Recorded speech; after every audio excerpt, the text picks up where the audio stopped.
దేవుణ్ణి అవసరాలు తీర్చే ఒక వస్తువులాగా మీకు చూపించడం నాకు ఇష్టం లేదండి. దేవుణ్ణి అవసరాలు తీర్చే ఒక వస్తువులాగా మీకు చూపించడం నాకు ఇష్టం లేదు.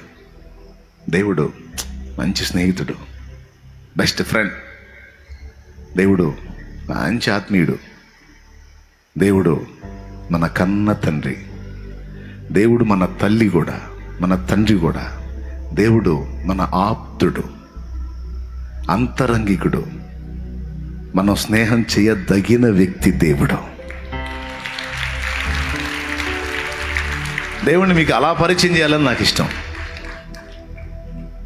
దేవుణ్ణి మీకు అలా పరిచయం చేయాలని నాకు ఇష్టం.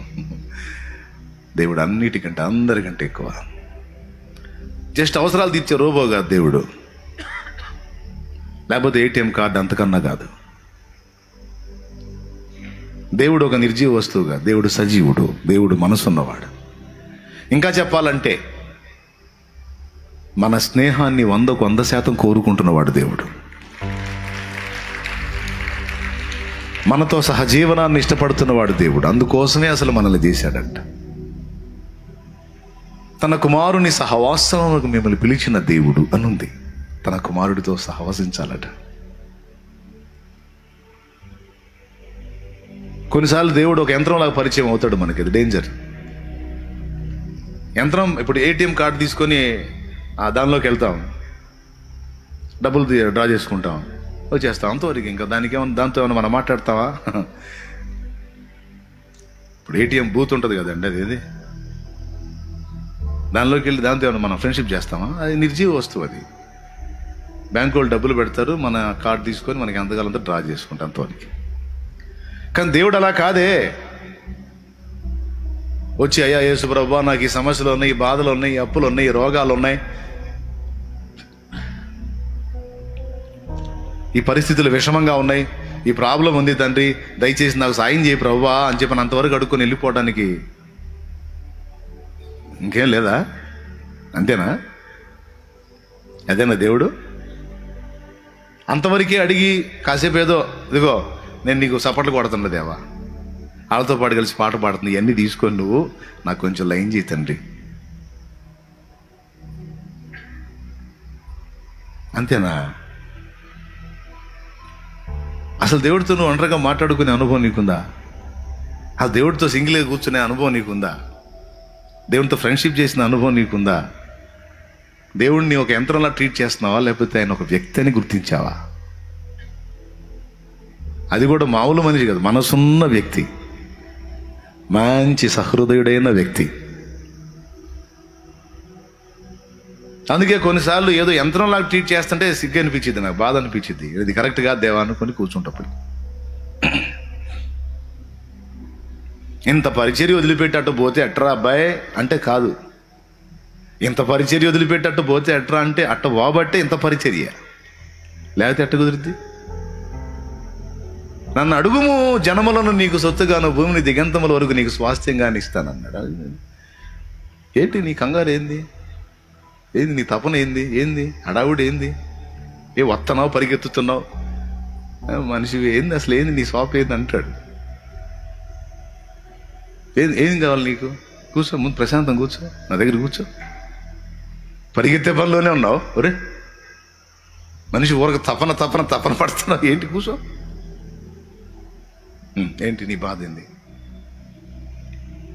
చూడు, ఆయన చేయలేనిది ఏది లేదు.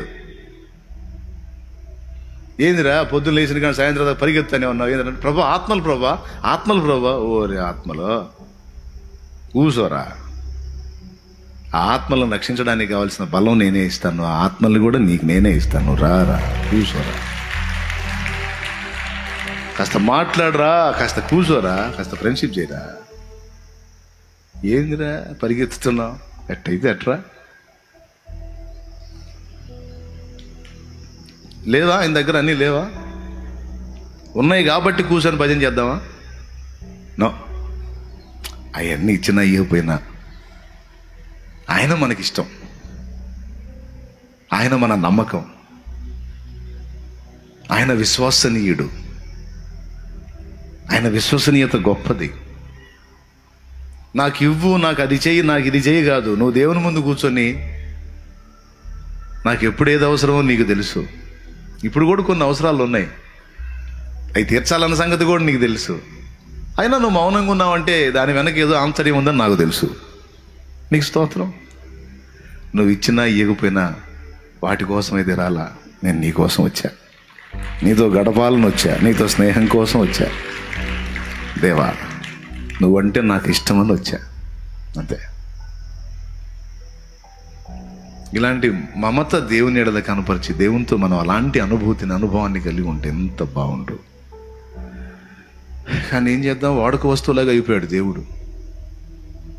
కొంతమందికి అంతే అయిపోయాడు, వాడుక వస్తువు. నేను చెప్పింది అర్థమవుతుందా మీకు? ఎంతమందికి అర్థమైంది? నేను ఫ్రీగా మాట్లాడుతున్నాను, చాలా క్లియర్గా మాట్లాడుతున్నాను.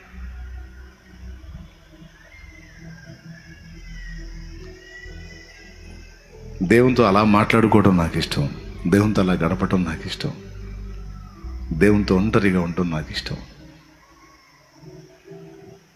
ఈరోజు ఈ విస్తారమైన పని విషయమే కాదు, ఏమీ లేనిది దాన్ని కూడా దాన్ని ఆశించాను నేను. అది ఏ చర్చి అయినా కానీ, చర్చి కనపడితే మనసు లాగుతూ ఉండేది, బా ఇది నా దేవుని సన్నిధి కదా అని. పరిశుద్ధులు బైబిల్ తీసుకొని ఆడికి ఏ కోటనకన్నా బాని, అబ్బా వీళ్ళు నా దేవుని ప్రజలు కదా అనిపించేది. ఎక్కడన్నా దేవుని స్తుతి ఆరాధన వినపడితే, ఆహా నా దేవుని మహింపరుస్తున్నారు కదా, అది నా దేవుని స్తుతి కదా అని మనసు పులకిస్తుంది.